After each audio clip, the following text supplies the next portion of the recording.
दोस्तों आज China and Tibet conflict के बारे में डिटेल डेप्थ एनालिसिस करेंगे कि कैसे चीन ने तिब्बत पे कब्जा किया और इसका इम्पैक्ट इंडिया पे क्या हुआ। उस टाइम तिब्बत को लेकर के इंडिया का स्टांस क्या था और आज के टाइम पे तिब्बत को लेकर के इंडिया का स्टांस क्या है। टाइम तिब्बत में 3 प्रांतें हुआ करते थे, बोसांग, आमडो और खाम, जैसे कि आप मैप में भी देख सकते हैं।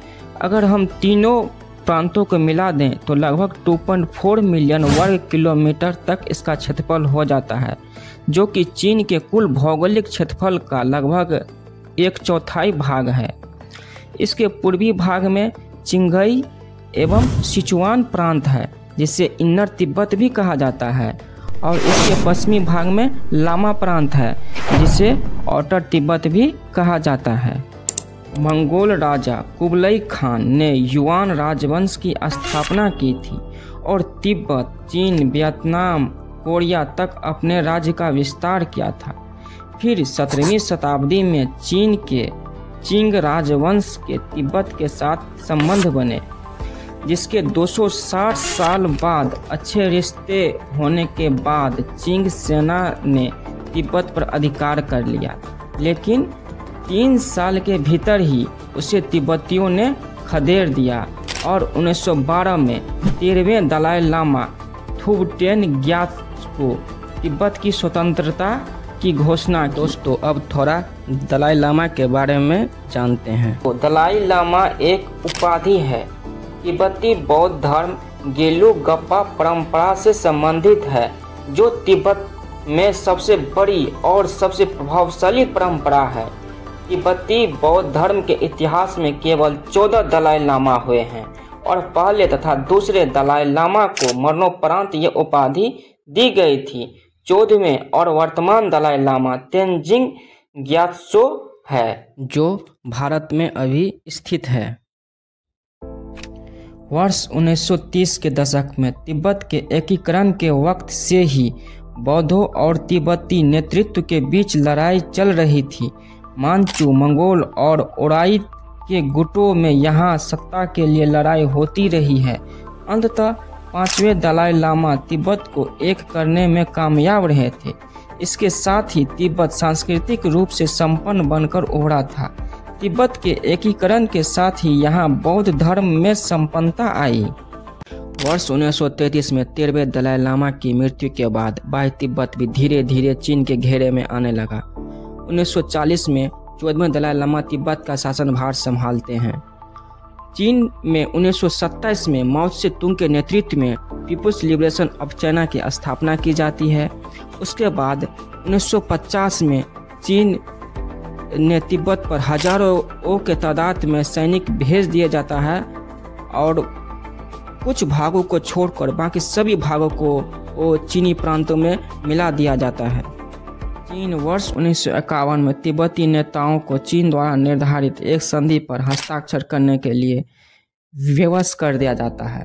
यह संधि 17 सूत्री समझौते के नाम से जानी जाती है, जो तिब्बती स्वतंत्रता की गारंटी सुनिश्चित करता है, साथ ही बौद्ध धर्म का सम्मान करने की भी दावा करती है। किंतु साथ ही लासा, जो कि तिब्बत की राजधानी है, उसमें चीनी सिविलियन तथा मिलिट्री सैन्य मुख्यालय की स्थापना की भी अनुमति देती है। हालांकि दलाई लामा सहित तिब्बती लोग इसे अमान्य करार देते हैं।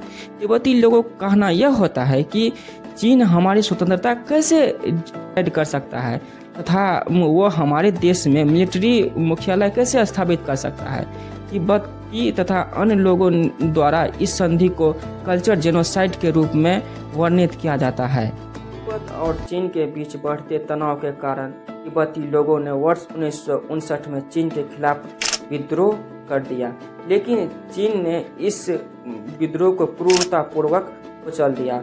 वर्ष 1959 के बाद चीन की सेंट्रल गवर्नमेंट लगातार तिब्बत पर अपनी पकड़ बनाए में कामयाब रही।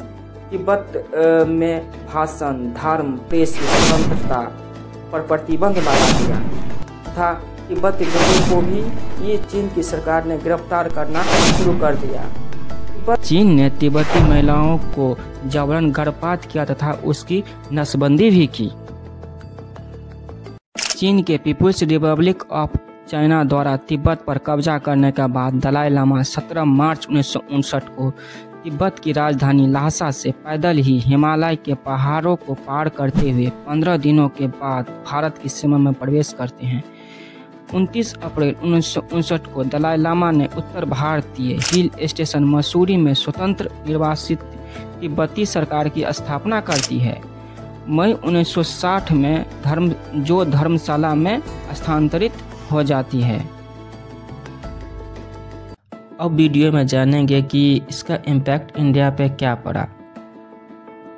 तिब्बत वास्तव में सदियों से भारत का पड़ोसी देश रहा है, क्योंकि भारत और चीन के बीच वास्तविक नियंत्रण रेखा, जिसको लाइन ऑफ एक्चुअल कंट्रोल बोलते हैं, का एक बड़ा हिस्सा लगभग 3500 किलोमीटर वास्तव में तिब्बत क्षेत्र के साथ है। वर्ष 1914 में तिब्बत एवं चीन के प्रतिनिधियों ने ब्रिटिश भारत के साथ शिमला कन्वेंशन हस्ताक्षर किए और सीमाओं का रेखांकन किया। हालांकि वर्ष 1950 में चीन द्वारा तिब्बत के पूर्ण विलय के बाद चीन ने उस समझौते और मैकमोहन लाइन को अस्वीकार कर दिया, जिसने दोनों देशों को विभाजित किया था। इसके अलावा वर्ष 1954 में भारत ने चीन के साथ एक समझौते पर हस्ताक्षर किया, जिसमें तिब्बत को चीन के तिब्बती क्षेत्र के रूप में मान्यता देने पर सहमति व्यक्त की गई। भारत ने दलाई लामा की मौजूदगी भारत चीन संबंधों में लगातार कड़वाहट उत्पन्न कर रही है, क्योंकि चीन उन्हें अलगाववादी मानते हैं। जल संसाधन और भू राजनीतिक विचारों के संदर्भ में देखें तो तिब्बती पठार का महत्व भारत चीन तिब्बत समीकरण को और भी जटिल बना देता है। अगर आज के टाइम में देखें तो चीन तिब्बत में अगली पीढ़ी के बुनियादी ढांचों का निर्माण और विकास कार्य बहुत तेज़ी से कर रहा है, जैसे कि सीमा रक्षा गांव, बांध, सभी मौसम के लिए तेल पाइपलाइन और इंटरनेट कनेक्टिविटी परियोजना बहुत तेज़ी से बढ़ा रहा है।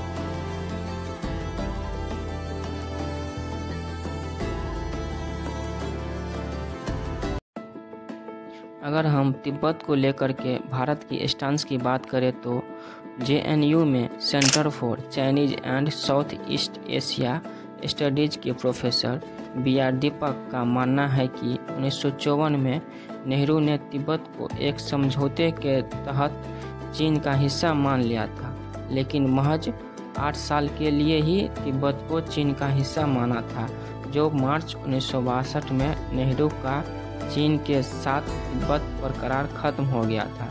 लेकिन वर्ष 2003 में अटल बिहारी वाजपेयी जी की सरकार ने तिब्बत को चीन का हिस्सा माना था, लेकिन वाजपेयी जी ने कोई समय सीमा तय नहीं की थी। और इस बात की डिबेट आज भी इंडिया में उठती रहती है कि हम तिब्बत को चीन का हिस्सा क्यों मान रहे हैं।